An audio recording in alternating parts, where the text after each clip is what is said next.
जय मसीह की। मसीह में मेरे प्यारे भाई और बहनों, मैं आपका भाई सूरज एक बार फिर से आप सभी को सत्य की खोज में स्वागत करता हूं। तो चलिए हम शुरू करते हैं हमारे आज के बाइबल अध्ययन।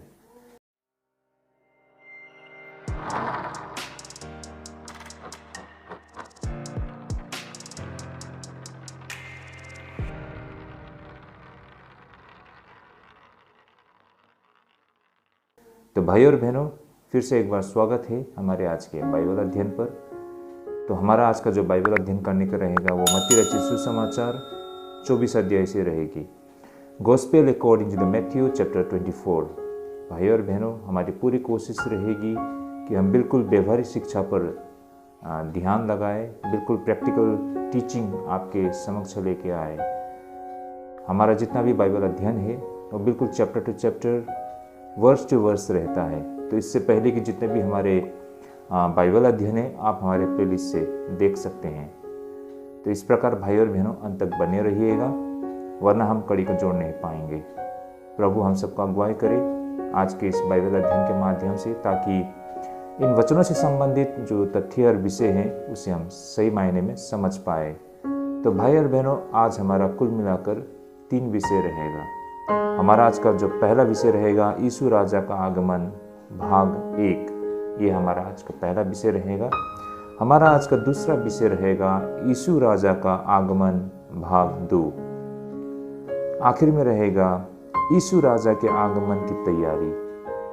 तो इस प्रकार आज हमारा बिल्कुल रोचक, बिल्कुल जो रहस्य से भरा हुआ ऐसे 3 विषय रहेगा जिस पर हमें आज बाइबल अध्ययन करना रहेगा। तो हमारा आज का जो पहला विषय रहेगा यीशु राजा का आगमन भाग 1। आइए हम पहले वचन को पढ़ लेते हैं। मत्ती रचित सुसमाचार 24 अध्याय 3 और 14 और 27 से 28 पद तक रहेगा। आइए हम इसे पढ़ते हैं बारी बारी से। और जब वह जैतून पहाड़ पर बैठा था तो चेलों ने अलग उसके पास आकर कहा, हमसे कहा कि ये बातें कब होगी और तेरे आने का और जगत का अंत का क्या चिन्ह होगा। इस पर प्रभु यीशु मसीह का उत्तर था 24 अध्याय 14 पद में, और राज्य का यह सुसमाचार सारे जगत में प्रचार किया जाएगा कि सब जातियों पर गवाही हो, तब अंत आ जाएगा। और इसी प्रकार 27 और 28 पद में हम देख पाते हैं, क्योंकि जैसे बिजली पूरब से निकलकर पश्चिम तक चमकती जाती है, वैसा ही मनुष्य का पुत्र का भी आना होगा। जहाँ लोथ हो वहीं गिद्ध इकट्ठे होंगे। ओके, आमेन। तो भाई और बहनों, ये बिल्कुल स्वाभाविक है कि हम सब विश्वासियों में भी आज ये प्रश्न कि प्रभु यीशु मसीह का आखिर आगमन कब होगी, कैसे होगी, किस तरह होगी। हम में से हर कोई इन प्रश्नों का उत्तर जानना चाहेगा। यही कारण है कि भाई और बहनों, बहुत समय पर अगर कोई व्यक्ति ये दावा करता है कि वो ये सारे बातों के उत्तर को जानते हैं और वो बताते हैं कि प्रभु यीशु मसीह का आगमन कैसे होते हैं, किस तरह होते हैं, फिर भाई और बहनों हम में से बहुत सारे लोग बहुत ही इच्छुक होते हैं उन बातों को जानना, क्योंकि ये बिल्कुल स्वाभाविक है ना। हम सब आज प्रभु यीशु मसीह के आगमन के मतलब इंतज़ार में है ना, और हम में से बहुत लोग ये चाहते हैं कि उनकी आगमन जल्द हो, ताकि इस संसार की पीड़ा से हम छुटकारा पा सके। यही कारण है कि बहुत सारे लोग उत्सुक रहते हैं इन बातों को जानना। और रही यीशु मसीह के शिष्यों की, वे तो स्वयं यीशु मसीह के समक्ष थे, है ना। और ये बिल्कुल स्वाभाविक है कि उनका ये जानना कि प्रभु यीशु मसीह का आगमन किस तरह और कैसे और कब होगी। यही कारण उन्होंने ये प्रश्न प्रभु यीशु मसीह से पूछी थी, क्योंकि प्रभु यीशु मसीह ने अंत के दिन के विषय में बहुत सारे ऐसे रहस्य की बातें बताई थी। तब इसी संदर्भ में प्रभु यीशु मसीह के चेलों ने, जब प्रभु यीशु मसीह जैतून पहाड़ पर बैठे थे, उस वक्त इस प्रश्न को किया है भाई और बहनों। तो भाई और बहनों, इसी संदर्भ में जब प्रभु यीशु मसीह जैतून पहाड़ पर थे तो उनके चेले उसके समक्ष आकर पूछने लगे कि हमसे कहा कि ये बातें कब होगी और तेरे आने का और जगत का अंत का क्या चिन्ह होगा। उस वक्त प्रभु यीशु मसीह उन्हें कहते हैं कि राज्य के ये सुसमाचार सारे जगत में प्रचार किया जाएगा कि सब जातियों पर गवाही हो, तब अंत आ जाएगा, क्योंकि जैसे बिजली पूरब से निकलकर पश्चिम तक चमकती जाती है, वैसे ही मनुष्य का पुत्र का भी आना होगा। तो इस तरह प्रभु यीशु मसीह उनके प्रश्नों का उत्तर दिया करते हैं। तो भाई और बहनों, यहाँ पर प्रभु यीशु मसीह सीधे सीधे अपने दूसरे आगमन की बातें करते हुए हमको दिखाई पड़ती है। वैसे देखा जाए तो नया नियम में कभी भी सीधे दूसरे आगमन के वाक्यांश का प्रयोग नहीं किया गया है, लेकिन भाई और बहनों, हम ये भी देख पाते हैं कि महिमा के साथ मसीहा के दूसरे आगमन का वर्णन करने के लिए जिन शब्दों का प्रयोग किया गया है वो बिल्कुल दिलचस्प है। जैसे कि हम देख पाते हैं अंग्रेजी शब्दों में इसे परुषिया कहा गया है। ये जो शब्द दूसरे आगमन के विवरण के रूप में इसे देखा जाता है। देखा जाए तो नया नियम में इस तरह का विवरण काफी सामान्य है, लेकिन सुसमाचारों में एकमात्र अध्याय 24 अध्याय 3 पद और 27 और 37 से 39 में हमको दिखाई पड़ती है। भाई और बहनों, मेरा कहने का तात्पर्य, हम नया नियम में यीशु मसीह के दूसरे आगमन के विषय में बहुत जगह पर हमको दिखाई पड़ती है, लेकिन विशेष करके सुसमाचार में कुछ एक स्थान पर ही मात्र हमें इससे संबंधित कुछ ऐसे बातें दिखाई पड़ती है, जिनमें से मत्ती रचित सुसमाचार 24 अध्याय 3, 27, 37 और 39 में हमको दिखाई पड़ती है। आइए इसे हम एक बार समझने के लिए हम पढ़ लेते हैं। जैसे कि यहाँ पर लिखा है, और जब वह जैतून पहाड़ पर बैठा था तो चेलों ने अलग उसके पास आकर कहा, हमें कहा कि ये बातें कब होगी और तेरे आने का और जगत का अंत का क्या चिन्ह होगा, क्योंकि जैसे बिजली पूरब से निकलकर पश्चिम तक चमकती जाती है, वैसा ही मनुष्य का पुत्र भी आना होगा। जो कि बिल्कुल स्पष्ट यहाँ पर प्रभु यीशु मसीह के दूसरे आगमन को बताया गया है। उसी प्रकार भाई और बहनों, 37 पद में हम देख पाते हैं, जैसे नूह का दिन थे वैसा ही मनुष्य का पुत्र का आना भी होगा। और आखिर में हम देखते हैं, जब तक जल प्रलय आकर उन सबको बहा न ले गया, तब तक उनको कुछ भी मालूम न पड़ा, वैसे ही मनुष्य के पुत्र का भी आना होगा।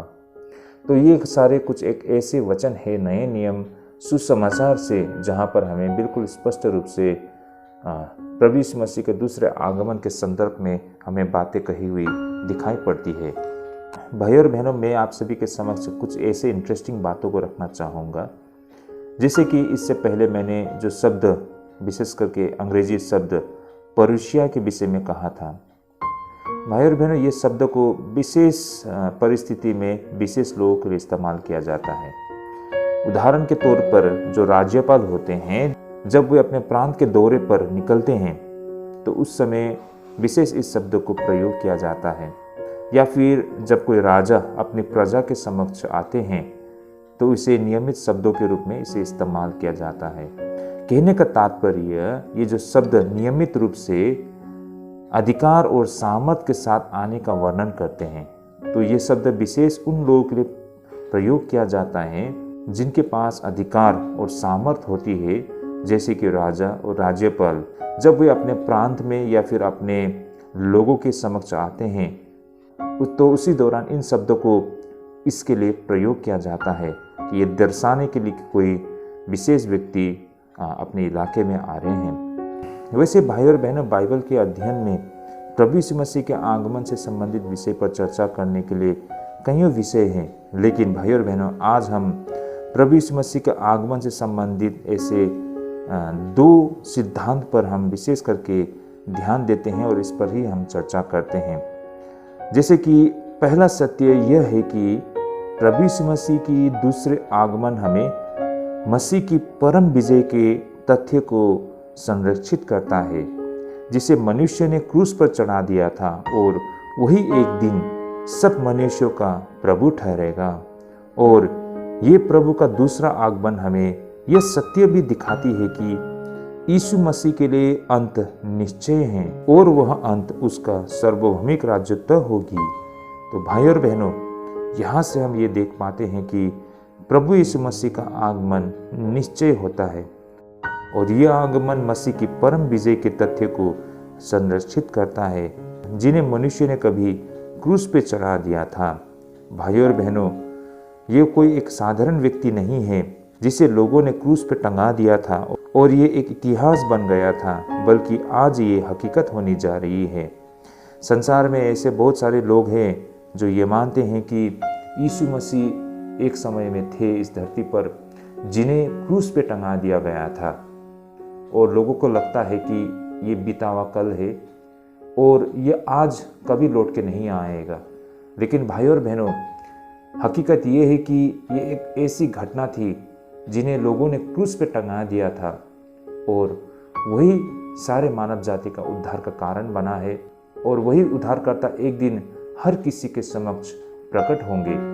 तो ये तथ्य है भाई और बहनों, एक सत्य है जो ये वचन दिखाती है हमें। जैसे कि इन वचनों में हम देख पाते हैं, जो बातें यहाँ पर बताई गई है ये बिल्कुल स्पष्ट है भाई और बहनों।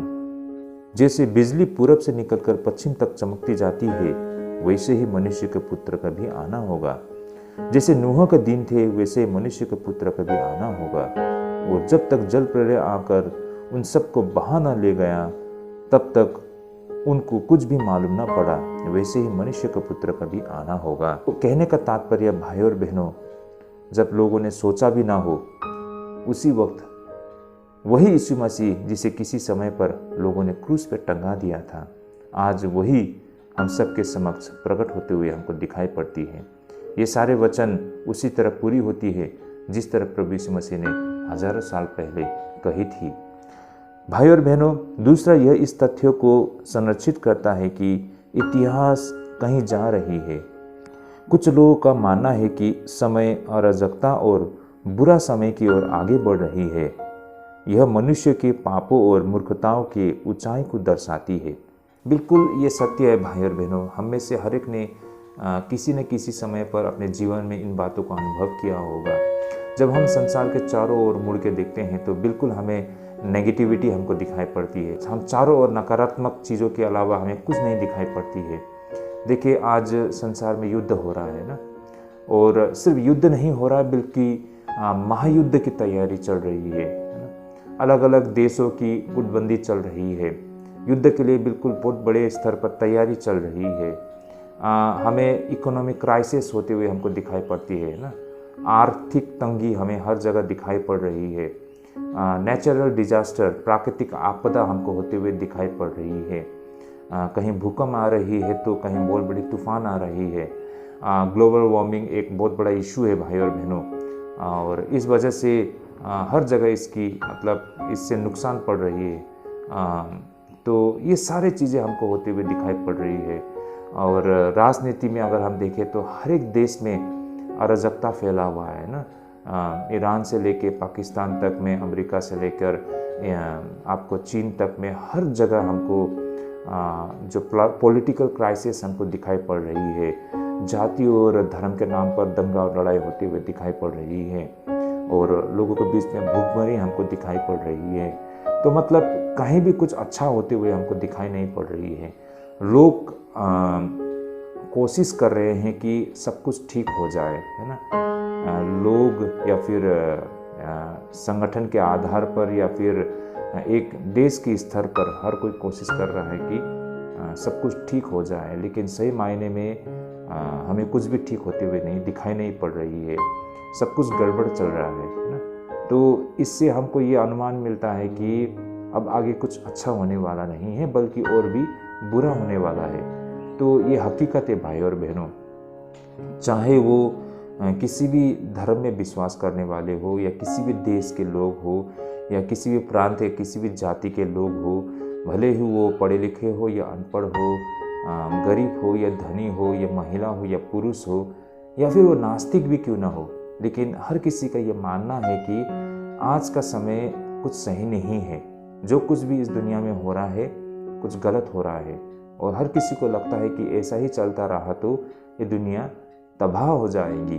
तो ये हकीकत है, कहीं न कहीं किसी न किसी तरह हर कोई इन बातों को मानते तो ज़रूर है भाई और बहनों, और ये सही मायने में सच भी है, और ऐसा होना तय भी है, ये निश्चित है। और प्रभु यीशु मसीह ने इन बातों को बहुत पहले ही कह दिया था, जिसे हम आज हकीकत होते हुए दिखाई पड़ती है। और ये सारे चीज़ मनुष्य की पापों और मूर्खताओं की ऊंचाई को दर्शाती है। कुछ लोगों का ये भी मानना है कि समय का एक चक्रव्यूह है और यही कारण अच्छा और बुरा दौर बार बार आती है। कुछ लोगों का ये भी मानना है कि समय का कुछ निश्चित अवधि होती है और उसके बाद दुनिया की अंत होती है उन महान आग में नष्ट होकर। उसके बाद एक बार फिर से छोटी छोटी विवरण के साथ फिर से वही कहानी दोहराई जाती है। तो इस प्रकार से बहुत सारे लोग अपनी समझ को रखते हैं इस सृष्टि के अंत को लेकर। भाई और बहनों, बहुत सारे फिलोसोफर्स है ना, बड़े बड़े जो वैज्ञानिक है ना, बड़े बड़े जो बुद्धिजीवी लोग हैं, उनके अध्ययन पर वे अपनी बातों को रखते हैं कि हर चीज़ एक बार फिर से तबाह हो जाएगी और उसके बाद एक नया सृष्टि होगी, एक नया शुरुआत होगा। ऐसा बहुत लोगों का मानना है। लेकिन भाई और बहनों, सत्य तो सिर्फ परमेश्वर जानते हैं और जैसा परमेश्वर चाहता है वैसा ही होता है। लेकिन कहीं ना कहीं किसी न किसी तरह से बहुत लोगों का जो उनका समझ है वो ये है कि दुनिया का अंत निश्चय होगी, है ना, ये तबाह जरूर होगा, ऐसा बहुत लोगों का मानना है। और यही नहीं, साथ ही कुछ लोगों का ये भी मानना है कि दुनिया के अंत के बाद सितारे फिर से अपनी कक्षाओं में घूमते हैं, प्रत्येक अपनी पूर्व अवधि में बिना किसी भिन्नता के साथ अपनी परिक्रमा करता है और जितने लोग इससे पहले मर गए थे वे फिर जीवित होंगे, अपने उन्हीं साथी भाई बंधुओं के साथ सारे उन्हीं अनुभवों और उन्हीं गतिविधियों से गुजरेंगे। हर वो नगर और गांव और खेत खलियान जैसा था वैसा ही फिर से बन जाएगी। इस प्रकार ब्रह्मांड की ये बहाली एक बार नहीं बल्कि बार बार होती रहेगी, अनंत काल तक बिना अंत के। तो भाई और बहनों, इस प्रकार कुछ लोगों का मानना है कि इस संसार की जो संरचना है वो बार बार होती है ना।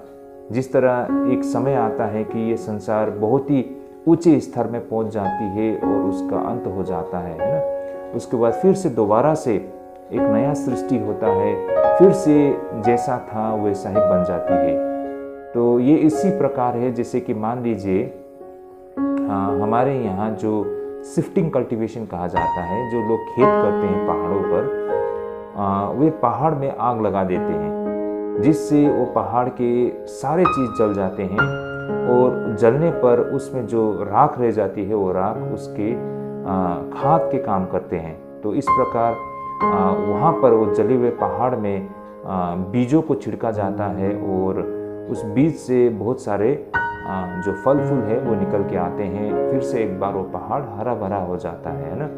तो यही प्रक्रिया बार बार चलती रहती है और इस प्रकार से लोग खेती किया करते हैं पहाड़ों पर।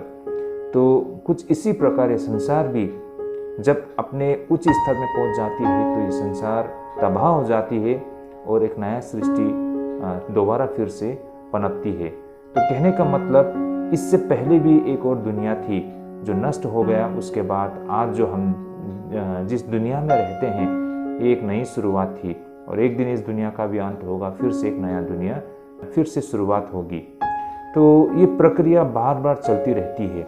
कुछ लोगों का ऐसा भी मानना है, लेकिन भाई और बहनों, हम जानते हैं हकीकत प्रभु यीशु मसीह ने बताए हैं, परमेश्वर जानते हैं और ऐसा कुछ नहीं होता है बल्कि कुछ और ही होता है ना। तो कुछ भी हो, बहुत लोगों का ये तो मानना है कि दुनिया का अंत निश्चय होता है ना, और एक नई शुरुआत होती है। और इसी नई शुरुआत के विषय में प्रभु यीशु मसीह हमें बताते हैं। तो इस प्रकार भाई और बहनों, यहाँ पर प्रभु यीशु मसीह के दूसरे आगमन की सत्य यह है कि यह एक ऐसी दिव्य घटना है जिसकी ओर पूरी सृष्टि चलती है और वो घटना विघटन नहीं होगी बल्कि परमेश्वर का सार्वभौमिक और शाश्वत शासन होगी।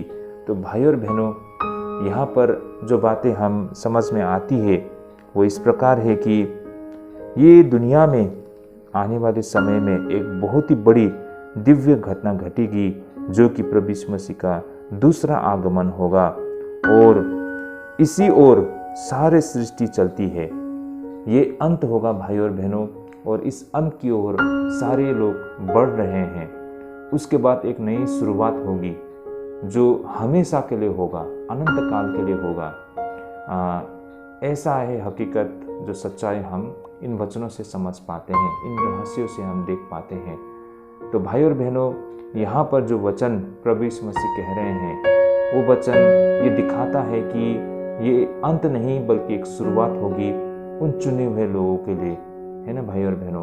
बेशक उन दुष्ट लोगों के लिए यह अंत होगा, लेकिन परमेश्वर के चुने हुए लोगों के लिए एक नई शुरुआत होगी, जिस विषय में प्रभु यीशु मसीह बताते हैं। जब उनका दूसरा आगमन होता है तो ये एक नई शुरुआत होती है। तो ये कुछ भाई और बहनों हमने आज के इस पहले विषय से हमने समझा है। होपफुली ये सारे समझ हमें थोड़ा बहुत हमें ज्ञान देती है कि परमेश्वर के दूसरे आगमन से संबंधित विषय पर। तो आज के इस पहले विषय को हम यहीं पे रखते हैं। अब हम आगे बढ़ते हैं हमारे आज के दूसरे विषय, और वो विषय भी इस यीशु राजा के आगमन से संबंधित है, जो कि भाग 2 है। तो आइए भाई और बहनों, इस पर हम आगे वचनों को पढ़ते हुए हमारे आज के इस चर्चा को आगे बढ़ाते हैं। तो आइए सबसे पहले हम वचन को पढ़ लेते हैं। अंजीर के पेड़ से ये दृष्टांत सीखो, जब उसकी डाली कोमल हो जाती और पत्ते निकलने लगते हैं तो तुम जान लेते हो कि ग्रीष्म काल निकट है। इसी रीति से जब तुम इन सब बातों को देखो तो जान लो कि वह निकट है, वरन द्वार ही पर है। मैं तुमसे सच कहता हूँ कि जब तक ये सब बातें पूरी ना हो ले, तब तक यह पीढ़ी जाती न रहेगी। आकाश और पृथ्वी टल जाएंगे, परंतु मेरी बातें कभी न टलेगी। उस दिन और उस घड़ी के विषय में कोई नहीं जानता, न स्वर्ग के दूत और न पुत्र, परंतु केवल पिता। जैसे नूह का दिन थे, वैसे ही मनुष्य के पुत्र का भी आना होगा। क्योंकि जैसे जल प्रलय से पहले के दिनों में, जिस दिन तक कि नूह जहाज पर न चढ़ा, उस दिन तक लोग खाते पीते थे और उनमें ब्याह शादी होती थी, और जब तक जल प्रलय आकर उन सबको बहा न ले गया, तब तक उनको कुछ भी मालूम न पड़ा। वैसे ही मनुष्य के पुत्र का आना भी होगा। उस समय 2 जन खेत में होंगे, एक ले लिया जाएगा और दूसरा छोड़ दिया जाएगा। 2 स्त्रियां चक्की पीसती रहेगी, एक ले ली जाएगी और दूसरी छोड़ दी जाएगी। ओके, आमेन। ओके, तो भाई और बहनों, बाइबल में कुछ ऐसी पंक्ति होती है जिसे समझना बहुत ही कठिन होता है, जैसे कि हमारे आज की ये विषय और ये पंक्ति। भाई और बहनों, यहाँ पर हम देख पाते हैं कि प्रभु यीशु मसीह कहते हैं, अंजीर के पेड़ से ये दृष्टांत सीखो, जब उसकी डाली कोमल हो जाती और पत्ते निकलने लगते हैं तो तुम जान लेते हो कि ग्रीष्म काल निकट है। इसी रीति से जब तुम इन सब बातों को होते देखो तो जान लो कि वो निकट है, वरन द्वारी पर है। मैं तुमसे सच कहता हूँ कि जब तक ये बातें पूरी ना हो ले, तब तक ये पीढ़ी जाती न रहेगी। आकाश और पृथ्वी टल जाएगी, परंतु मेरी बातें कभी न टलेगी। तो भाई और बहनों, आगे हम पढ़ते हैं तो हमें और भी कुछ दिखाई पड़ता है, लेकिन इन सारे वचनों में हमें ऐसा लगता है कि हम काफ़ी कुछ बातें पढ़ते ही हम समझ गए हैं, लेकिन इनमें कुछ ऐसे वचन भी है और ऐसी बातें भी है जिसे समझना हम मानव जाति के लिए अब तक बहुत कठिन बन पड़ता है। तो यही कारण है भाई और बहनों, हम फिर भी कोशिश करेंगे इसे समझने के लिए। चलिए हम मत्ती रचित 24 अध्याय 32 से लेके 41 पद तक हमने जो अभी पढ़े हैं, इसे हम 2 भागों में विभाजित करके हम इसे देखते हैं। इसके पीछे कारण है भाई और बहनों इसे हमें विभाजित करने का। तो ये रहेगा 32 से लेकर 35 पद तक में, और दूसरा भाग रहेगा 36 से लेकर 41 पद तक। दरअसल ये 2 भाग हमें अध्ययन करने पर पता चलता है कि ये दोनों भाग एक दूसरे के विपरीत प्रतीत पड़ता है। यानी कि कहने का मतलब 32 से लेकर 35 पद तक में और 36 से लेकर 41 पद में ये दोनों स्थान और ये दोनों भाग एक दूसरे के बिल्कुल विपरीत हमें प्रतीत पड़ता है। ऐसा क्यों है, किस लिए है, इस पर हम चर्चा करेंगे। आइए पहले हम 32 लेके 35 पद तक देखते हैं। और यहाँ पर यह पद इंगित करता है कि जैसे मनुष्य प्रकृति के संकेतों से बता सकता है कि गर्मी का मौसम आने वाली है, उसी तरह दुनिया में जो कुछ हो रही है ये हमें संकेत देती है कि प्रभु का दूसरा आगमन कब होने वाली है। देखिए भाई और बहनों, इससे पहले के विषय पर हमने चर्चा की थी कि किस तरह ये संसार अंत की ओर आगे बढ़ रही है। ऐसा क्यों है? क्योंकि हम संसार के चारों ओर अगर हम घूम के देखते हैं तो हर जगह नकारात्मक के अलावा कुछ हमें दिखाई नहीं पड़ती है। बिल्कुल नेगेटिविटी ना, हर चीज़ में युद्ध की तैयारी पड़ रहा है ना। नेचुरल डिजास्टर निरंतर हो रही है, ग्लोबल वार्मिंग हमें दिखाई पड़ रही है, इकोनॉमिक क्राइसिस हो रही है और हर प्रकार के जो महामारी हमको दिखाई पड़ रही है, पॉलिटिकल क्राइसिस हो रही है, लोग जाति और धर्म के नाम पर लड़ रहे हैं, चारों तरफ अशांति। और ये सिर्फ एक देश में नहीं, कहे तो मोटा मोटी हर देश में ये चीज़ होते हुए हमको दिखाई पड़ रही है। यूरोप से लेकर एशिया और ऑस्ट्रेलिया से लेकर अफ्रीका तक ये सारी चीज़ होते हुए हमको दिखाई पड़ रही है। छोटे से लेकर बड़े से बड़े देशों के बीच में ये सारी चीज़ होती हुई हमको दिखाई पड़ रही है। तो लोग कोशिश तो कर रहे हैं कि सब कुछ ठीक हो जाए, लेकिन नहीं हो पा रहा है ना, बल्कि और भी बदतर होती हुई हमको दिखाई पड़ रही है। तो यही कारण है भाई और बहनों, आज किसी से भी पूछ लो, चाहे वो नास्तिक हो या किसी भी धर्म के मानने वाले हो या किसी भी देश के लोग हो, हर किसी को ये एहसास है कि कुछ सही नहीं है और जो भी हो रहा है अगर इसी तरह चलते रहा तो ये दुनिया का अंत होना निश्चय है। लेकिन हम विश्वासी हम सब जानते हैं ऐसा क्यों हो रहे हैं, किस लिए हो रहे हैं और इसके क्या मायने हैं भाई और बहनों। यही कारण है कि भाई और बहनों, जब हम इन वचनों को पढ़ते हैं तो हम मनुष्य ये जान सकते हैं और सीख सकते हैं प्रकृति से कि आने वाला समय कैसा रहेगा। उसी तरह दुनिया में जो कुछ हो रही है ये हमें संकेत देती है कि प्रभु का दूसरा आगमन कब और कैसे होने वाली है। आगे प्रभु यीशु मसीह ये कहना जारी रखते हैं कि प्रभु का आगमन उस वक्त यीशु मसीह के प्रवचन सुनने वाली पीढ़ी के जीवन काल में होगी। भाई और बहनों, ये काफ़ी अटपटा लगता है ना, और हम में से इन बातों को लेकर हर कोई एक प्रकार से हम कंफ्यूजन में भी पड़ते हैं। जैसा यहाँ 34 पद में कहा गया है ना, मैं तुमसे सच कहता हूँ कि जब तक ये सब बातें पूरी ना हो ले तब तक यह पीढ़ी जाती न रहेगी। तो इसका मायने क्या है ना, इसके मतलब क्या होंगे? तो भाई और बहनों, इसे लेकर बहुत सारे ऐसे अध्ययन हैं भाई और बहनों, जिसे हम अध्ययन करने पर हम और भी कंफ्यूज हो जाते हैं। तो आज भाई और बहनों, इसे हम सरल तरीके से समझने के लिए कोशिश करते हैं। अब रही दूसरा भाग, यानी कि 36 से लेकर 41 पद तक। यहाँ पर प्रभु यीशु मसीह बड़ी निश्चित रूप से कहता है कि मसीह का दूसरा आगमन का समय कोई नहीं जानता है, ना तो स्वर्गदूत, ना तो यीशु मसीह, परंतु केवल परमेश्वर। आइए हम इन वचनों को भी एक बार फिर से देख लेते हैं। जैसे कि यहाँ पर लिखा है, उस दिन और उस घड़ी के विषय में कोई नहीं जानता, न स्वर्ग के दूत और न पुत्र, परंतु केवल पिता। जैसे नूह के दिन थे वैसे मनुष्य के पुत्र का भी आना होगा। क्योंकि जैसे जल प्रलय से पहले के दिनों में जिस दिन तक नूह जहाज पर न चढ़ा उस दिन तक लोग खाते पीते थे और उनमें ब्याह शादी होती थी, और जब तक जल प्रलय आकर उन सबको बहा न ले गया तब तक उनको कुछ भी मालूम न पड़ा। वैसे ही मनुष्य के पुत्र का भी आना होगा। तो भाई और बहनों, यहाँ इस पंक्ति में बेहद व्यवहारिक कठिनाइयाँ दिखाई पड़ती है। भले ही हम इसे पूरी तरह से हल नहीं कर पाए, फिर भी हमें इस पर अध्ययन और विचार विमर्श करना जारी रखना पड़ता है। तो आइए भाई और बहनों, अब हम सीधे शुरू करते हैं 34 पद से। जैसे कि हमने पहले भी पढ़ा है इस वचन को, आइए मैं फिर से एक बार पढ़ना चाहूँगा ताकि हमारा फोकस इस पर बने रहे। मैं तुमसे सच कहता हूँ कि जब तक ये सब बातें पूरी ना हो ले तब तक यह पीढ़ी जाती न रहेगी। तो भाई और बहनों, जब हम प्रभु यीशु के इस कहावत पर विचार विमर्श करते हैं तो हमें 3 संभावनाएं दिखाई पड़ती है। आइए इसे हम बारी बारी से देखते हैं।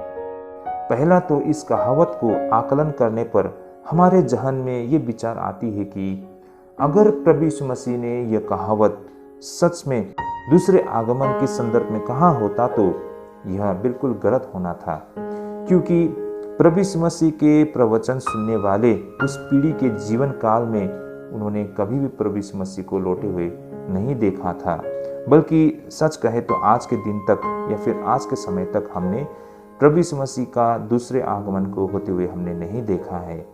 यही कारण कई लोगों का मानना है कि यीशु मसीह के मानवता की सीमाएं थी, जो कि वे विश्वास किया करते थे कि उस पीढ़ी में ही वे वापस आ जाएंगे। इस तरह हम आसानी से स्वीकार भी कर लेते हैं कि उनकी मानवता में ज्ञान की सीमाएं थी, लेकिन भाइयों और बहनों, ये विश्वास भी करना गलत है कि वो इस तरह के एक महान आध्यात्मिक सत्य के बारे में गलत थे। तो भाइयों और बहनों, हमें यहाँ पर बिल्कुल होशियार करना पड़ता है। हम खुद की अपनी सोच को यहाँ पर आगे नहीं रख सकते हैं। बेशक हमारे मन में ख्याल आ सकता है, लेकिन सत्य तो सत्य है। प्रभु यीशु मसीह कभी गलत नहीं हो सकते हैं। उन्होंने जो कुछ भी कहा किसी विशेष संदर्भ पे या किसी विशेष बातों पर आधार करते हुए कही थी, जो कि हम और आपके लिए समझना कठिन होता है भाई और बहनों। लेकिन बात इतनी सी है कि प्रभु यीशु मसीह हमेशा सही ठहरते हैं, वो सही होते हैं। तो यही कारण है भाई और बहनों, हम प्रभु यीशु मसीह की सीमाएं को तय नहीं कर सकते हैं। वो इंसान नहीं है, बेशक वो देहधारी परमेश्वर है, लेकिन वो हमारी और आपकी तरफ कोई इंसान नहीं है जो भूल करते हैं। वो स्वयं परमेश्वर है। तो यही कारण उनकी बातों पर हमें भरोसा और विश्वास करना पड़ता है। तो आगे भाई और बहनों, इसके दूसरे पहलू को भी हम देखते हैं, जिससे कि यह संभव है कि यीशु ने ऐसा कुछ कहा था जिसे आचरण में बदल दिया गया हो। जैसे कि हम मरकुस रचित सुसमाचार 9 अध्याय 1 पद में अगर हम देखते हैं तो यहाँ पर यीशु को यह कहते हुए वर्णित किया गया है कि मैं तुमसे सच कहता हूँ, यहाँ कुछ ऐसे खड़े हैं जो परमेश्वर के राज्य के सामर्थ के साथ आते हुए देखने से पहले मृत्यु को स्वाद न चखेंगे। भाई और बहनों, इन वचनों को मरकुस 9:1 में दर्ज किया गया है, जो ये साबित करता है कि कुछ ऐसे लोग होंगे जो प्रभु यीशु मसीह के आगमन को देख पाएंगे उनके जीवन काल में ही, उनके जीवित रहते ही। आइए मैं फिर से एक बार इसे पढ़ना चाहूँगा। और उसने उससे कहा, मैं तुमसे सच कहता हूँ कि जो यहाँ खड़े हैं उनमें से कोई कोई ऐसे हैं कि जब तक परमेश्वर का राज्य को सामर्थ सहित आता हुआ न देख ले, तब तक मृत्यु को स्वाद कदापि न चखेंगे। जो कि भाई और बहनों, महिमा पूर्वक और विजयी रूप से बिल्कुल सच था, क्योंकि उसी पीढ़ी में ही परमेश्वर का राज्य शक्तिशाली रूप से सारा संसार में फैल गया था और लोगों ने सही में परमेश्वर के राज्य को सामर्थ सहित आते हुए देखा भी था। तो भाई और बहनों, हम इसे इस तरह समझ सकते हैं जैसे कि आमतौर पर प्रारंभिक समय के ईसाइयों को लगा कि प्रभु का दूसरा आगमन तुरंत होगी। उनके पीड़ा और उत्पीड़न के कारण उनका मानना था कि यीशु की आगमन उन्हें इस पीढ़ी से छुटकारा दिलाएगी और इस प्रकार उन हर एक घटनाओं को वे प्रभु के दूसरे आगमन के साथ जोड़कर देखा करते थे। तो भाई और बहनों, यही कारण ये हो सकता है कि यहाँ पर भी कुछ ऐसा ही कुछ हो। प्रभु यीशु मसीह ने जो कुछ यहाँ पर 34 पद में कहा, वह वास्तव में यह हो सकता है कि इस पीढ़ी के जाने से पहले उनका राज्य शक्तिशाली रूप से आएगा और जो सही में सच होती हुई हमको दिखाई पड़ती है। कहने का तात्पर्य यहाँ पर प्रभु यीशु मसीह ने जो बातें कही है मत्ती रचित सुसमाचार 34 पद में कि मैं तुमसे सच कहता हूँ कि जब तक ये सब बातें पूरी ना हो ले तब तक ये पीढ़ी जाती न रहेगी। कहने का तात्पर्य उस समय के लोग अपने समय में जीवित रहते ही उन्हें परमेश्वर का राज्य सारे संसार में फैलते हुए उनको दिखाई पड़ती है और इस तरह से परमेश्वर का राज्य सामर्थ सहित आते हुए उनको दिखाई पड़ती है।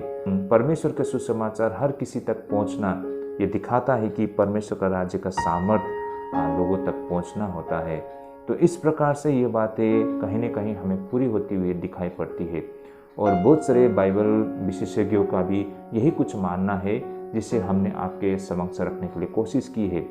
लेकिन इसे हम और एक अलग संदर्भ में भी हम देख सकते हैं। जैसे कि भाई और बहनों, इसमें कुछ और एक संभावनाएं हैं आइए हम इसे समझने की प्रयास करें। यहाँ पर जो 34 पद में कही गई वाक्यांश वास्तव में प्रभु यीशु ने द्वितीय आगमन के संदर्भ में नहीं कही गई थी, जिसे लोगों ने प्रभु के आगमन से जोड़कर देखा था। कहने का तात्पर्य भाई और बहनों, जब कभी भी हम 34 पद को पढ़ते हैं तो इसे हम प्रभु यीशु मसीह के दूसरे आगमन के साथ ही जोड़ के देखते हैं। हमें लगता है कि ये प्रभु यीशु मसीह के दूसरे आगमन के संदर्भ में ही कहा गया है, लेकिन कुछ विशेषज्ञों का मानना है कि वास्तव में ये वचन प्रभु यीशु मसीह के दूसरे आगमन के संदर्भ में नहीं कही गई थी। ऐसा माना जाता है कि प्रभु यीशु मसीह की ये कहावत वास्तव में उन भविष्यवाणियों से जुड़ी है जिसका संबंध 24 अध्याय की शुरुआत में हमें दिखाई पड़ती है। आप सभी को याद हो 24 अध्याय की शुरुआत यरूशलेम की घेराबंदी और यरूशलेम की तबाही से होती है। देखा जाए तो हम इस समझ को स्वीकार कर सकते हैं। भाई और बहनों, आपने 24 अध्याय में जो बिल्कुल शुरुआत में हम देख पाते हैं, जिस तरह यरूशलेम शहर को रोमियों ने चारों तरफ से घेर कर उन्हें तबाह कर दिया गया था ना, और बहुत ही भयानक मंजर को लोगों ने देखा था। वास्तव में ये वचन उसी से संबंधित है, ऐसा लोगों का मानना है। इससे हम इस प्रकार समझ सकते हैं, जैसे कि यहाँ पर 34 पद में प्रभु यीशु मसीह जो कह रहे हैं वह वास्तव में यरूशलेम के पतन और भयानक दिन के विषय पर चेतावनी था, जो उस पीढ़ी में ही पूरी हो जाएगी। और ये वास्तव में 40 साल बाद यानी कि 70 ईस्वी में पूरी होती हुए हमको दिखाई पड़ती है। इस तरह भाई और बहनों, 32 से लेकर 35 पद दूसरे आगमन के संदर्भ में नहीं बल्कि यरूशलेम के पतन और भयानक दिन के संदर्भ में कहा गया था, ऐसा लोगों का मानना है। भाई और बहनों, मैं फिर से एक बार कहता हूँ, 32 से लेकर 35 पद तक में ये वास्तव में यरूशलेम के पतन के विषय में कही गई थी, जो 70 ईस्वी में रोमियो द्वारा तबाह कर दिया गया था। आइए मैं इस वचन को अब फिर से एक बार पढ़ना चाहूँगा और आप सभी इस वचन को प्रभु यीशु मसीह के दूसरे आगमन के साथ जोड़कर न देखें, बल्कि आप कल्पना करें कि ये 70 ईस्वी में यरूशलेम को तबाह कर दिया गया था, उस संदर्भ में इस वचन को आप कल्पना कीजिए। आइए मैं इसे पढ़ना चाहूँगा। अंजीर के पेड़ से दृष्टांत सीखो, जब उसकी डाली कोमल हो जाती और पत्ते निकलने लगते तो तुम जान लेते हो कि ग्रीष्मकाल निकट है। इसी रीति से जब तुम इन सब बातों को देखो तो जान लो कि वो निकट है, वरन द्वार ही पर है। मैं तुमसे सच कहता हूँ कि जब तक ये बातें पूरी ना हो ले तब तक यह पीढ़ी जाती न रहेगी। आकाश और पृथ्वी टल जाएगी, परंतु मेरी बातें कभी न टलेगी।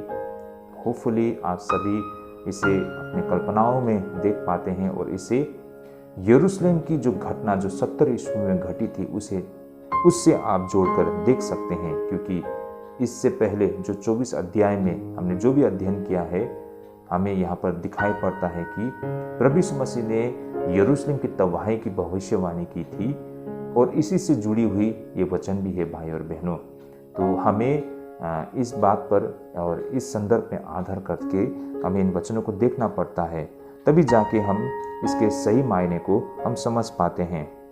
तो अब रहा भाई और बहनों इस विषय के दूसरे भाग यानी कि 36 से लेकर 41 पद। आइए इसे अब हम अध्ययन करना जारी करते हैं, जो कि वास्तव में मसीह के दूसरे आगमन का उल्लेख करती है और वे हमें कुछ सबसे महत्वपूर्ण सत्य को भी बताते हैं। भाई और बहनों, सही मायने में 36 से लेकर 41 पद में हम प्रभु यीशु मसीह के दूसरे आगमन के विषय में जान और समझ सकते हैं।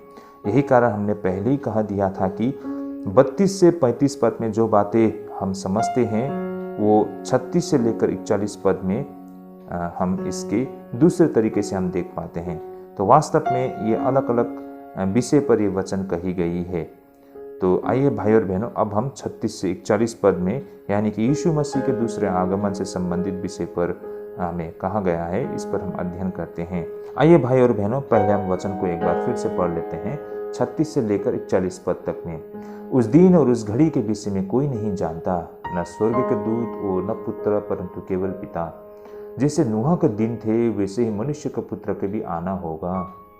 क्योंकि जैसे जल प्रलय से पहले के दिनों में जिस दिन तक कि नूह जहाज पर न चढ़ा उस दिन तक लोग खाते पीते थे और उनमें विवाह शादी होती थी। और जब तक जल प्रलय आकर उन सबको बहा न ले गया तब तक उनको कुछ भी मालूम न पड़ा। वैसे ही मनुष्य के पुत्र का भी आना होगा। उस समय 2 जन खेत में होंगे, एक ले लिया जाएगा और दूसरा छोड़ दिया जाएगा। 2 स्त्रियां चक्की पीसती रहेगी, एक ले ली जाएगी और दूसरी छोड़ दी जाएगी। ओके, आमेन। तो भाई और बहनों, अब यहाँ से हमें ये पता चलता है कि उस घटना का समय परमेश्वर और केवल परमेश्वर ही जानता है। यही कारण यह बिल्कुल स्पष्ट है कि दूसरे आगमन के समय के विषय में अटकलन लगाना प्रभु की इस निंदा करने से कहीं कम नहीं है, क्योंकि जो व्यक्ति ऐसा क्या करता है वह परमेश्वर के उन रहस्यों को छेड़ता है या फिर उसे छेड़ने की कोशिश कर रहे हैं। तो भाई और बहनों, इन बातों पर हमें बिल्कुल होशियार रहने की आवश्यकता है। आज हमें बहुत सारे ऐसे लोग दिखाई पड़ते हैं जो ये दावा करते हैं कि यीशु मसीह का आगमन कब और कैसे और कहाँ होगी, या कुछ तो ये भी दावा करते हैं कि यीशु मसीह का आगमन हो चुकी है ना। तो भाई और बहनों, ये सीधे सीधे परमेश्वर की निंदा करने की तरह इसे हम ले सकते हैं, क्योंकि जो बातें परमेश्वर के अलावा कोई नहीं जानते हैं, तो आप कैसे यहाँ पर आप एक समय को बताते हैं या फिर एक दिन को तोकते हैं या फिर एक स्थान को बताते हैं जहाँ पर यीशु मसीह का आगमन होता है ना या होने वाली है। इस तरह से आप लोगों को भरमाने के लिए कोशिश कर रहे हो। जो परमेश्वर के अलावा कोई नहीं जानते हैं उसे आप जानने के लिए क्यों कोशिश करते हो? यह आपका काम नहीं है कि यीशु मसीह का आगमन कब और कैसे होगा। आपका कर्तव्य, हमारा कर्तव्य ये है कि हम परमेश्वर के प्रति वफादार रहे, ईमानदार रहे, अपने कर्तव्य को निभाएं। लेकिन भाई और बहनों, हम में से बहुत सारे ऐसे लोग हैं जो अपना कर्तव्य नहीं निभाते हैं, ईमानदार नहीं रहते हैं, लेकिन यीशु मसीह के आगमन के विषय में ना, वो कब आएंगे, कैसे प्रकट होंगे, इन पर ध्यान देते हैं। यही कारण है कि ऐसे लोगों को झूठी शिक्षा और झूठे मसीहों के द्वारा उन्हें अगवा कर लेते हैं, है ना, उन्हें भरमा कर अगवा कर लेते हैं और परमेश्वर से दूर लेके चले जाते हैं। तो यही कारण है भाई और बहनों, ऐसे लोगों से हमें दूर रहना चाहिए। हमने इससे पहले भी बहुत सारे ऐसे लोगों को ये कहते हुए सुना है कि अब तब परमेश्वर का आगमन होगा। समय समय पर हमने संसार के हर एक कोने से ऐसे लोगों को दावा करते हुए हमको दिखाई पड़ती है, जो अपने आप को भविष्यद्वक्ता, कुछ लोग अपने आप को मसीह भी कहते हैं। तो ऐसे लोग होते हैं जो बार बार दावा करते हैं। होशियार भाई और बहनों, इनसे दूर रहिएगा। यही कारण भाई और बहनों, दूसरे आगमन को लेकर किसी को भी अनुमान और अटकलन लगाना उसका काम नहीं है, क्योंकि प्रभु यीशु ने बिल्कुल साफ साफ कह दिया है कि उस दिन और समय के विषय में कोई नहीं जानता है। यही कारण उस व्यक्ति का कर्तव्य यह है कि वो खुद को तैयार करे और समय का इंतजार करे। भाई और बहनों, साथ ही ये जो भाग हमें ये भी बताती है कि जो लोग भौतिक चीज़ों में डूबे हुए हैं उनके लिए वो समय अचानक आ पड़ेगी। भाई और बहनों, आप सभी को याद हो नूह की कहानी, जिस घटना को यहाँ पर प्रभु यीशु मसीह आधार बना रहे हैं, जैसे कि वर्स 37 to 39 में इसे पढ़ना चाहूँगा। जैसे नूह का दिन थे वैसे मनुष्य के पुत्र का भी आना होगा, क्योंकि जैसे जल प्रलय से पहले के दिनों में जिस दिन तक कि नूह जहाज पर न चढ़ा उस दिन तक लोग खाते पीते थे और उनमें ब्याह शादी होती थी, और जब तक जल प्रलय आकर उन सबको बहा न ले गया तब तक उनको कुछ भी मालूम न पड़ा, वैसे ही मनुष्य पुत्र भी आना होगा। ओके, आमेन। तो भाई और बहनों, यहाँ पर इन बातों को प्रभु यीशु मसीह भी उल्लेख करते हैं। तो जिस तरह नूह की कहानी में हम देख पाते हैं कि नूह ने आने वाली बाढ़ के लिए शांत मौसम रहते समय ही खुद को तैयार कर लिया था, और जब वास्तव में तूफान बारिश आई तो वह तैयार था। लेकिन दूसरे ओर शेष मानव जाति अपने खाने पीने में व्यस्त थे, वे शादी ब्याह में खोई पड़ी हुई थी और पूरी तरह से अनजान थे। अंततः वे बह गए थे। भाई और बहनों, ये पद हमें प्रभु यीशु मसीह की चेतावनी है कि हम समय के साथ सांसारिक चीज़ों से खो न जाए और फिर अनंत काल के जीवन को भूल जाए। संसारिक मामलों को कभी भी आत्मिकी मामलों से बड़ा करके नहीं देखना चाहिए। कहीं ये हमें परमेश्वर को भुला दे, जो कि जीवन और मृत्यु वास्तव में परमेश्वर के हाथों में होती है। यही कारण जब कभी भी उसकी पुकार आए, चाहे वो सुबह हो, चाहे वो दोपहर को, चाहे वो शाम को हो, हमें हमेशा तैयार रहना होता है। तो ये बातों को हम इस संदेश से समझ सकते हैं। भाई और बहनों, ये बिल्कुल व्यवहारिक और स्वाभाविक है। हम में से बहुत सारे विश्वासी लोग, हम प्रभु में विश्वास तो करते हैं, लेकिन हमारा आचरण नूह के समय के उन लोगों की तरह है जो हम आज भी मस्त है ना, अपने ही दुनिया में खोए हुए हैं। हम संसारिक चीज़ों के पीछे दौड़ रहे हैं, भाग रहे हैं, है ना, उन सफलताओं को प्राप्त करना चाहते हैं, लेकिन हम भूल गए हैं कि हम मसीह के सेवक हैं ना, मसीह के जन हैं। भाई और बहनों, अगर इस तरह हम करते हैं तो हम में से बहुत लोग छूट जाते हैं। हम में से बहुत लोग छूट जाते हैं उस कश्ती में सवार होने से, और हम बह जाते हैं। भाई और बहनों, वास्तव में आज का समय तैयारी का समय है। हम सबको एक बहुत बड़ा वो जहाज को बनाना होगा, है ना। ये तैयारी का समय है भाई और बहनों। आज हम जहाज नहीं बना रहे हैं, तैयारी नहीं कर रहे हैं, हम अपने ही धुन में मस्त हैं। तो जब तूफान आएगी तो आप क्या करोगे? कोई चारा नहीं होगा भाई और बहनों, आप छूट जाएंगे। आप कहोगे कि प्रभु, आपने हमें सृष्टि किया है, आपके चुने हुए जन हैं हम, आपके नाम से हमने बपतिस्मा लिया है। भाई और बहनों, इससे कोई फर्क नहीं पड़ता है, तबाही के अलावा कुछ नहीं रहेगा। तो यही बातें प्रभु यीशु मसीह ने यहाँ पर स्पष्ट इन बातों को कहा है।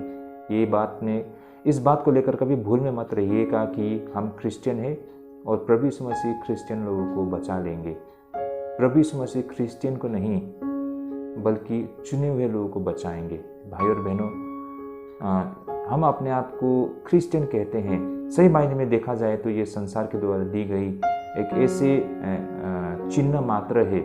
भाई और बहनों, इससे हम अनंत जीवन में प्रवेश नहीं कर पाएंगे, बल्कि परमेश्वर के द्वारा चुने हुए लोग ही मात्र परमेश्वर के निकट जाने के योग्य होते हैं। तो भाई और बहनों, इसके लिए हमें तैयारी करना पड़ता है। तो चलिए भाई और बहनों, आज तैयारी करते हैं, या फिर हम नूह के समय के लोगों की तरह छूट भी जाएंगे। अंततः हम 40 और 41 पद में जो बातें बताई गई है उसे भी हम एक बार देख लेते हैं। जैसा यहाँ पर कहा गया है कि उस समय 2 जन खेत में होंगे, एक ले लिया जाएगा और दूसरे छोड़ दिया जाएगा। 2 स्त्रियां चक्की पीसती रहेगी, एक ले ली जाएगी और दूसरी छोड़ दी जाएगी। भाई और बहनों, ये 2 वचन हमारे मन को घर कर जाती है ना, हमें बिल्कुल उत्सुकता में डाल देती है। भाई और बहनों, हमारे मन में ये हमेशा ख्याल आता है कि वो समय कैसा रहेगा, है ना, कौन छूट जाएगा, कौन रह जाएगा। हमारे मन में ऐसे बहुत सारे बातें चलती है। हमने फिल्मों में भी देखी है ना, जब खेत में 2 लोग काम कर रहे होते हैं तो एक व्यक्ति तुरंत गायब हो जाता है और एक रह जाता है। हम फिर कल्पना करना शुरू करते हैं, लेकिन हकीकत वास्तव में कैसा होगा हम नहीं जानते हैं। लेकिन इससे हमें एक संदेश स्पष्ट मिलती है कि मसीह का आगमन लोगों में विभाजन और न्याय का समय रहेगा। वो उन्हें अपने पास इकट्ठा करेगा जो उनके अपने हैं, यानी कि चुने हुए लोग, है ना।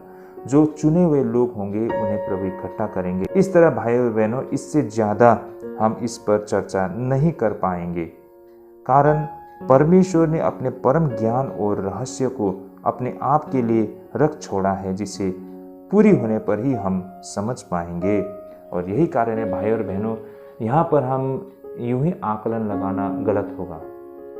और ये बातें किस तरह पूरी होती है, ये तभी संभव होगा जब ये बातें पूरी होती है, क्योंकि ये सारे बातें एक रहस्य है ना, एक भविष्यवाणी है। और जब ये पूरी होती है तभी हम इनके मायने को समझ पाते हैं। तो भाई और बहनों, ये किस तरह हो गई और कैसे होगी, इस पर हमें इतना ध्यान नहीं देना है, बल्कि हमारी कोशिश तो यही रहना चाहिए कि हम ईमानदार रहे परमेश्वर के प्रति, अपने कर्तव्य को पूरा करें। तो भाई और बहनों, अंत में जब प्रभु का ये समय आएगा कि अपने चुने हुए लोग को इकट्ठा करे, तो उस वक्त हम भी उनमें से एक होंगे। तो भाई और बहनों, ये था हमारा आज का दूसरा विषय जिस पर हमने आज अध्ययन की है। आज हमने जो इस विषय पर अध्ययन किया है, इसे हम विशेष करके दो भागों में विभाजित कर सकते हैं। पहला विषय हम कह सकते हैं कि वो यरूशलेम की तबाही से जुड़ी थी, यानी कि 70 ईस्वी में जो रोमियो के द्वारा यरूशलेम को तबाह कर दिया गया था उससे संबंधित था। जैसे कि 24 अध्याय 34 पद में जो कही गई है उससे जुड़ी थे। जैसे कि मैं तुमसे सच कहता हूँ कि जब तक ये बातें पूरी ना हो ले तब तक यह पीढ़ी जाती न रहेगी। वास्तव में ये बातें उन लोगों के लिए कही गई थी जिन्होंने यरूशलेम को तबाह होते हुए देखा था। तो वास्तव में ये वचन उन लोगों के लिए था, ना कि ये प्रभु यीशु मसीह के दूसरे आगमन से संबंधित। तो भाई और बहनों, ये बातें हमने आज के इस बाइबल अध्ययन से हमने समझा है। या फिर कुछ लोगों का ये भी मानना है कि ये वचन इस तरह पूरा होता है जब परमेश्वर का राज्य शक्तिशाली रूप से इस संसार में फैल गया था और लोगों ने सही में परमेश्वर का राज्य को सामर्थ्य सहित आते हुए देखा था। कहने का तात्पर्य, उस समय प्रभु यीशु मसीह का सुसमाचार सारे विश्व में फैल गई थी और लोगों ने इन घटनाओं को होते हुए देखा था। और यही कारण ये वचन जो 34 पद में कही गई है कि मैं तुमसे सच कहता हूँ कि जब तक ये सब बातें पूरी ना हो ले तब तक ये पीढ़ी जाती न रहेगी। कहने का तात्पर्य, प्रभु यीशु मसीह का राज्य सुसमाचार के रूप में इस धरती पर फैलते हुए जब तक न देख ले वे इस दुनिया को छोड़ के नहीं जाएंगे।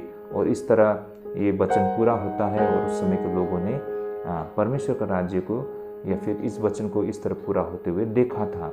तो ये भी एक पहलू है जो विशेषज्ञों का मानना है। तो इस प्रकार से कई पहलू है जिसको हमने आज आपके समक्ष रखने के लिए कोशिश की थी, विशेष करके 34 पद को।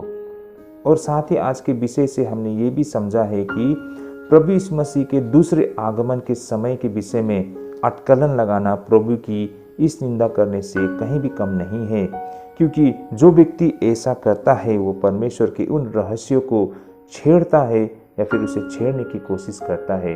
क्योंकि जिस विषय को परमेश्वर के अलावा कोई नहीं जानता हो उसे आप अपने ही संदर्भ में रखते हैं या फिर आप अटकलन लगाते हैं, तो फिर ये परमेश्वर की निंदा करना है। तो भाई और बहनों, ये एक बहुत बड़ी भूल होगी जो अगर हम अटकलन लगाते हैं यीशु मसीह के आगमन को लेकर, उसके समय को लेकर, उसके स्थान को लेकर। तो भाई और बहनों, ऐसे कोई भी व्यक्ति दावा करता है तो इनसे हमें दूर रहना हमारे लिए आत्मिक तौर पर सही रहेगा। साथ ही भाई और बहनों, हमने ये भी देखा है कि प्रभु यीशु मसीह की ये चेतावनी है कि हम समय के साथ सांसारिक चीज़ों में खो न जाए और फिर अनंत काल के जीवन को भूल न जाए। उन्होंने अपनी तैयारी नहीं की और सांसारिक चीज़ों में व्यस्त रहा, जिसका परिणाम नष्ट होना था। और आज हम प्रभु में रहते हुए भी सांसारिक चीज़ों पर ध्यान केंद्रित करते हैं तो तबाही निश्चय है। ये बातें हमने यहाँ से समझी है। तो ये रहा भाई और बहनों आज के हमारे बाइबल अध्ययन के दूसरे भाग। होपफुली हम सब के लिए ये बहुत अच्छी समझ लेके आई है। तो अब हम आगे बढ़ते हैं हमारे आज के तीसरे विषय की ओर। तो हमारा आज का जो तीसरा विषय रहेगा यीशु राजा के आगमन की तैयारी, और वचन रहेगा मत्ती रचित सुसमाचार 24 अध्याय 42 पद से 51 पद तक। तो आइए इसे हम पढ़ना जारी करते हैं। तो आइए सबसे पहले हम वचन को पढ़ लेते हैं और विषय रहेगा यीशु राजा के आगमन की तैयारी। इसलिए जागते रहो, क्योंकि तुम नहीं जानते कि तुम्हारा प्रभु किस दिन आएगा। परंतु यह जान लो कि यदि घर का स्वामी जानता होता कि चोर किस पहर आएगा तो जागता रहता और अपने घर में सेंध लगने न देता। इसलिए तुम भी तैयार रहो, क्योंकि जिस घड़ी के विषय में तुम सोचते भी नहीं हो उसी घड़ी मनुष्य का पुत्र आ जाएगा। सो वह विश्वास योग्य और बुद्धिमान दास कौन है जिसे स्वामी ने अपने नौकर चाकरों पर सरदार ठहराया कि समय पर उन्हें भोजन दे। धन्य है वो दास जिसे उसका स्वामी आकर ऐसा ही करते पाए। मैं तुमसे सच कहता हूँ, वह उसे अपनी सारी संपत्ति पर सरदार ठहराएगा। परंतु यदि वह दुष्ट दास सोचने लगे कि मेरे स्वामी के आने में देर है और अपने साथी दासों को पीटने लगे और पियक्कड़ों के साथ खाए पिए, तो उस दास के स्वामी ऐसे दिन आएगा जब वह उसकी बाट न जोता हो और ऐसी घड़ी की वह न जानता हो और उसे भारी ताड़ना देकर उसका भाग कपटियों के साथ ठहराएगा। वहाँ रोना और दांत पीसना होगा। ओके, आमीन। तो मैं आशा करता हूँ भाई और बहनों, इन वचनों के साथ हमारे आज के विषय को आप जोड़ पा रहे होंगे। हमारे आज का जो विषय था यीशु राजा के आगमन की तैयारी। तो वचन हमें प्रभु यीशु मसीह के आगमन की तैयारी को हमें दिखाती है। भाई और बहनों, यहाँ पर प्रभु यीशु मसीह हमें बिल्कुल व्यवहारिक परिणामों के विषय पर बता रहे हैं। जैसे कि यहाँ से हमें यह समझ प्राप्त होती है कि मसीह के वापस आने का दिन और समय के विषय में परमेश्वर के अलावा और किसी को मालूम नहीं होती है। उसकी प्रतीक्षा में हमें निरंतर तैयार रहनी पड़ती है। जैसे कि पहला तो जागरूकता के बिना जीवन आपदा को आमंत्रित करता है। भाई और बहनों, इससे जस्ट पहले की जो हमारे विषय हैं उससे हम बहुत कुछ सीख सकते हैं। विशेष करके प्रभु यीशु मसीह ने नूह के समय को आधार बनाते हुए कही थी। उस बात में भी हमें यहाँ पर दिखाई पड़ता है कि तैयार रहना कितनी महत्वपूर्ण है ना। समय रहते समय हमको हर चीज़ को तैयार कर लेना होता है और हमें चौकस रहने की आवश्यकता पड़ता है। कहे तो हमें सबसे बड़ी बात ईमानदार रहना पड़ता है परमेश्वर के प्रति, है ना। अगर हम परमेश्वर के प्रति वफादार रहते हैं, ईमानदार रहते हैं, परमेश्वर से प्रेम करते हैं, उसकी भय मानते हैं, तो हम हमेशा तैयार रहते हैं। भाई और बहनों, हमारा विश्वास करने से या फिर कह लेने से मात्र नहीं होता है। वैसे हम में से हर वही विश्वासी ये जरूर कहेंगे कि हम प्रभु यीशु मसीह में विश्वास करते हैं, लेकिन सही मायने में विश्वास का मतलब क्या होता है? उसके आज्ञाओं का पालन करना, उनके प्रति ईमानदार रहना, उनके प्रति वफादार रहना। सही मायने में उनसे प्रेम करने का मतलब यही होता है भाई और बहनों। तो जो कोई परमेश्वर से प्रेम करता है ना, वो हमेशा चौकस रहता है, ईमानदार रहता है ना, बिल्कुल वफादार रहता है, उसके कर्तव्य को निभाते रहता है। तो भाई और बहनों, इन सारी बातों को आज हम यहाँ पर समझ पाते हैं ना। तो तैयार रहने का मतलब ये सब कुछ होता है। तो उसी प्रकार भाई और बहनों, ये सबसे पहला विषय ना, जागरूकता के बिना जीवन आपदा को आमंत्रित करता है। अगर हम जागरूक ना रहे, है ना, अगर हम संसारिक चीज़ों में ही मस्त बनकर रह जाए तो तबाही बिल्कुल निश्चय है भाई और बहनों। और आज के समय में हम इस संसार में अन्य विश्वासियों को छोड़ दो, हम विश्वासियों में भी हम में से बहुत कम लोगों को जागरूक दिखाई देता है। हम आज इस संसार के पीछे दौड़ते हुए हमको दिखाई पड़ते हैं। हम भी इन्हीं संसारिक लोगों की तरह उन सफलताओं के पीछे हम दौड़ रहे हैं। धन दौलत को इकट्ठा करने पर हम जोर दे रहे हैं। इस संसार के मज़े लेने पर ही हम मतलब कोशिश कर रहे हैं, जिससे हम आज दिन प्रतिदिन परमेश्वर से दूर होते हुए दिखाई पड़ रहे हैं। आज कलीसिया ठंडा पड़ चुका है ना। कलीसिया में हमें प्रेम नहीं दिखाई देते हैं। लोग कलीसिया में नहीं आते हैं। अगर आते भी हैं तो वो सिर्फ एक फॉर्मेलिटीज़ ना, उस रिचुअल्स उनके लिए ही मात्र आया करते हैं। वरना परमेश्वर को ढूंढते हुए, परमेश्वर से प्रेम करते हुए, परमेश्वर को श्रद्धा दिखाते हुए कलीसिया में आते हुए हमको दिखाई नहीं पड़ती है। और ये सब चीज़ें आज हमें अपनी आंखों के सामने होते हुए हमको दिखाई पड़ती है। भाई और बहनों, इन वचनों को हम इस प्रकार समझ पाते हैं, जैसे कि कोई भी जो चोर होते हैं वो पत्र नहीं लिखते हैं ना, या फिर पत्र भेजता नहीं है कि वह घर पे चोरी करने आ रहा है, क्योंकि उस चोर की सबसे बड़ी हथियार आश्चर्यचकित करना होता है। यही कारण जिस किसी गृहस्थी के घर में कीमती सामान हो उसे निरंतर पहरा देना चाहिए। ये हकीकत है ना। लेकिन यहाँ पर गौर करने वाली बातें यह थी कि ईसाइयों को मसीह के आगमन को भय और आतंक के आशंका के साथ इंतजार करना नहीं, बल्कि महिमा और आनंद में आने की उत्सुकता से प्रतीक्षा करना होता है। भाई और बहनों, हम इसे इस प्रकार समझते हैं। देखिए, सही मायने में जो कोई परमेश्वर से वास्तव में बेहद प्रेम करता है और उसके प्रति वो ईमानदार है, तो प्रभु यीशु मसीह के आगमन को लेकर वो हमेशा उत्साहित रहता है ना। वो हमेशा मतलब खुश रहता है और वो बिल्कुल तैयार रहता है। लेकिन जो कोई व्यक्ति परमेश्वर के प्रति ईमानदार नहीं है, वफादार नहीं है, वो यीशु मसीह के आगमन को लेकर डरता है। उनको लगता है कि यीशु मसीह का आगमन हो जाए तो फिर उसका क्या होगा, है ना, क्योंकि उसने तो वो जानता अच्छी तरह से कि उसने प्रभु के आज्ञा को पालन नहीं किया है और बिल्कुल अन्य जातियों की तरह वो रहता है। उसने कभी भी पाप से अपने मुंह को नहीं फेरा है ना। अब भी वो उसी दुनिया, उसी दलदल में है, तो वो जानता है कि यीशु मसीह के निकट आने को योग्य नहीं है। तो भाई और बहन, ऐसे लोग वाकई में ही डर के रहेंगे और चिंतित रहते हैं कि यीशु मसीह का आगमन हो जाए तो उनका क्या होगा। तो भाई और बहनों, अगर जो कोई परमेश्वर से वास्तव में प्रेम करते ईमानदार हैं तो वे लोग डरते नहीं हैं, बल्कि वे तो खुशी और आनंद से, उत्साह के साथ यीशु मसीह का आगमन का इंतजार भी करते हैं। ये एक फैक्ट है। तो जब कभी भी यीशु मसीह के आगमन के विषय में जब हम चर्चा करते हैं तो आपको कैसा लगता है?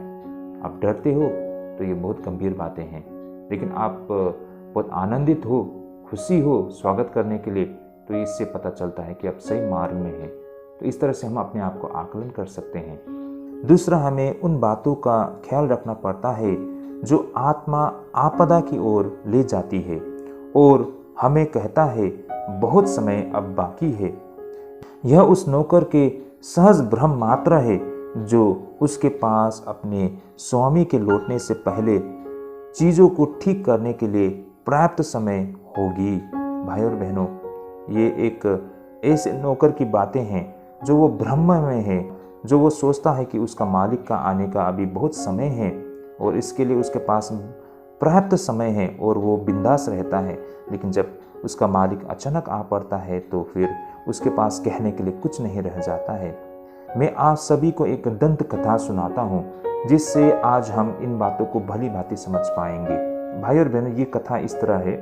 शैतान के 3 चेले थे जिसे लोगों को नुकसान पहुंचाने के लिए भेजा गया था।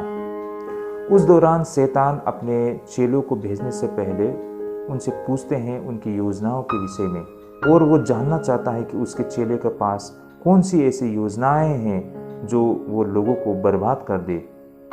तो इस पर शैतान के पहले चेले ने कहा कि मैं लोगों को बहकाऊंगा कि ऐसा कोई परमेश्वर है ही नहीं। तब परमेश्वर ने उस पहले चेले से कहा कि इससे बहुत लोग भ्रमित नहीं होंगे क्योंकि वे जानते हैं कि एक परमेश्वर वास्तव में है। तो फिर शैतान के दूसरे चेले ने ऐसा कहा कि मैं लोगों को बताऊंगा कि नरक होती ही नहीं। इस पर शैतान अपने चेले से कहता है कि तुम इस प्रकार किसी को धोखा नहीं दे पाओगे। मानव जाति जानते हैं कि पाप के लिए नरक होती है। फिर तीसरी चेले ने शैतान से कहा कि मैं लोगों को कहूंगा कि यीशु मसीह के आगमन के लिए बहुत समय अब भी बाकी है और इसके लिए कोई जल्दबाजी करने की आवश्यकता नहीं है। इस पर शैतान ने अपने उस चेले से कहा कि यह बिल्कुल सही है, इससे बहुत लोग भ्रमित होंगे। तो यही कारण भाई और बहनों, यहाँ से हम ये समझ पाते हैं कि हर प्रकार के भ्रम में से सबसे खतरनाक ये है कि आपकी ये मान लेना कि आपके पास अब भी बहुत समय बाकी है। मनुष्य के जीवन में सबसे खतरनाक दिन वह होता है जब उसे पता चलता है कि कल जैसा भी कोई एक शब्द है। ऐसी चीजें हैं जिन्हें टालना नहीं चाहिए क्योंकि कोई नहीं जानता है कि कल उसके लिए कभी आए या नहीं। भाई और बहनों, हम सभी को ये बात पर हमें हमेशा अमल करना होता है, विशेष करके हम विश्वासियों को, कि जो कल करे सो आज, जो आज करे सो अभी।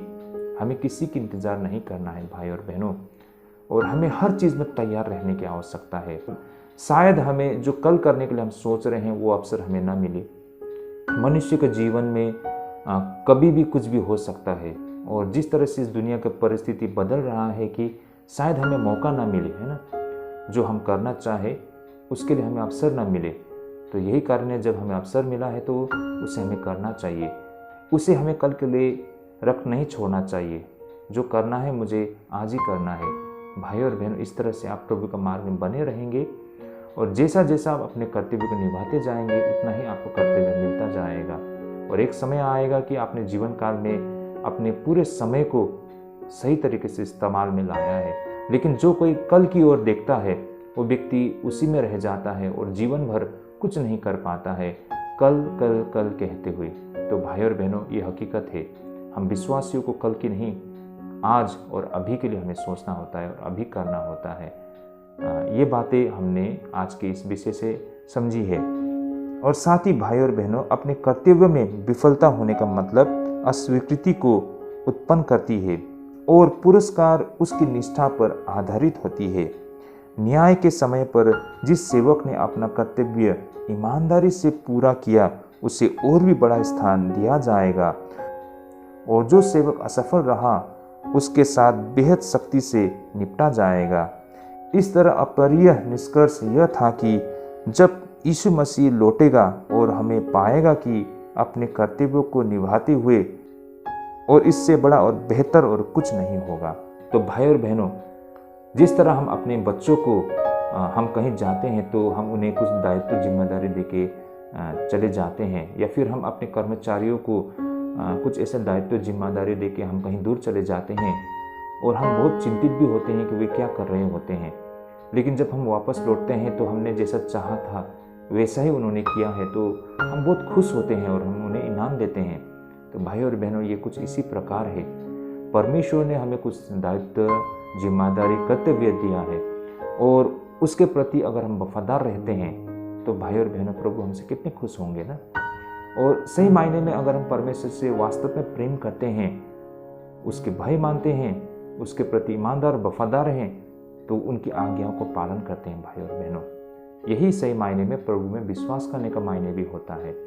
तो ये था हमारा आज का ये आखिरी विषय, और ये काफ़ी रोचक विषय था भाई और बहनों। तो आज के विषय से हमने जो कुछ भी सीखा है उसे मैं एक बार फिर से छोट कर मैं आपके समक्ष रखना चाहूँगा। तो भाई और बहनों, हमारा आज का जो विषय था यीशु राजा के आगमन की तैयारी, और इस विषय पर हमने जो सीखा और समझा ये इस प्रकार है कि जागरूकता के बिना जीवन आपदा को आमंत्रित करता है। अगर हम जीवन में जागरूक नहीं रहते हैं तो हमारा जीवन अंधकार की ओर आगे बढ़ते हैं, जिसका मतलब हम प्रभु से दूर होना निश्चय ही है। दूसरा विषय हमने ये भी समझा है कि ईसाइयों को मसीह के आगमन को भय और आतंक के आशंका के साथ इंतजार करना नहीं, बल्कि महिमा और आनंद में आने की उत्सुकता से प्रतीक्षा करना भी होता है। इस बात को हमने आज समझा है। अंततः हमने ये भी समझा है कि सभी भ्रम में से सबसे खतरनाक यह है कि आपके ये मान लेना कि आपके पास बहुत समय बाकी है। भाई और बहनों, ये सबसे खतरनाक बात ही है कि जब हम ये मान बैठते हैं कि मेरे पास समय है ना, मैं बाद में कर लूँगा। लेकिन भाई और बहनों, वो दूसरा दिन, वो दूसरा समय कभी हमारे जीवन में लौट के नहीं आती है। वो समय जब एक बार निकल जाती है तो वो वापस लौट के नहीं आती है। उसका नुकसान की भरपाई कैसे हो सकता है? भाई और बहनों, समय कम है, इसलिए हमें सतर्क रहना है और हमें जो कर्तव्य जिम्मेदारी दी गई है उसे हमें पूरी ईमानदारी से निभाना है। सही मायने में प्रभु में विश्वास करने का यही अर्थ होता है। तो ये था भाई और बहनों हमारे आज के बाइबल अध्ययन। होपफुली आज के अध्ययन के द्वारा हम सबके जीवन के लिए काफ़ी लाभदायक पहुंचा है। और अगर आपको लगता है कि ये अध्ययन आप सबको काफ़ी मदद करती है तो कृपया इसे अपने दोस्तों, रिलेटिव, फ्रेंड्स सभी के साथ शेयर करें ताकि उन तक भी ये सत्य पहुंच पाए, है ना। और हमारे इस चैनल को सब्सक्राइब भी करें अगर आपने नहीं किया है, ताकि आप तक सही समय में नोटिफिकेशन पहुंच सके। तो भाई और बहनों, आज के लिए हम यहीं पर स्थगित करते हैं। अगले दफ़े जरूर जुड़िएगा। प्रभु आप सबका अगुवाई करे। जय मसीह की।